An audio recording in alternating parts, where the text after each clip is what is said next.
y'all are having a wonderful morning. I'm Patricia, and today I want to talk about gender dysphoria. Despite the fact that I was diagnosed with it, I barely know anything about it, so all I know is it has to do something to do with being uneasy or distressed or depressed with your birth-given sex. Other than that, I've really never looked into it. Before I get started, I want to thank everybody that has sent me the words of support over the past few videos of mine. I know they've been kind of negative. That includes my sister. Hi, if you're watching this, thank you.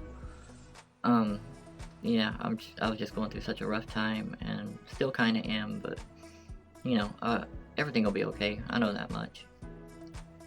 So anyways, I downloaded the Wikipedia pages for gender dysphoria, and I'm gonna read them and go over them and see if I can learn something new. Gender dysphoria is the distress a person experiences due to a mismatch between their gender identity, their personal sense of their own gender, and their sex assigned at birth. The term replaced the previous diagnostic label of gender identity disorder in 2013 with the release of the Diagnostic Manual DSM-5. The condition was renamed to remove the stigma associated with the term disorder. The International Classification of Diseases uses the term gender incongruence instead of gender dysphoria, defined as a marked and persistent mismatch between gender identity and assigned gender, regardless of distress or impairment. Okay, so basically like I thought, it seems like it took them a while to kind of nail down the definition of it, but I'm going to read a little further. People with gender dysphoria commonly identify as transgender.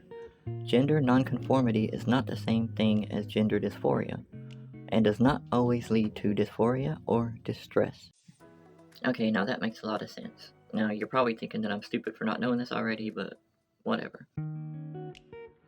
The specific causes of gender dysphoria remain unknown, and treatments targeting the etiology or pathogenesis of gender dysphoria do not exist. Evidence from studies of twins suggests that genetic factors play a role in the development of gender dysphoria.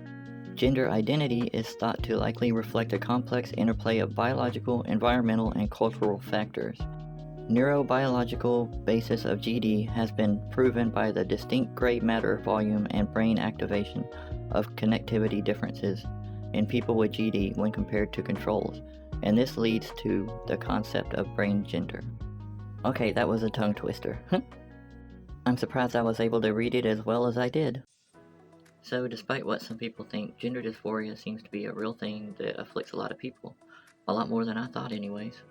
Whether you agree with it or not, I hope that people can at least try to use patience and understanding with people who are dealing with it, because it's not easy to deal with.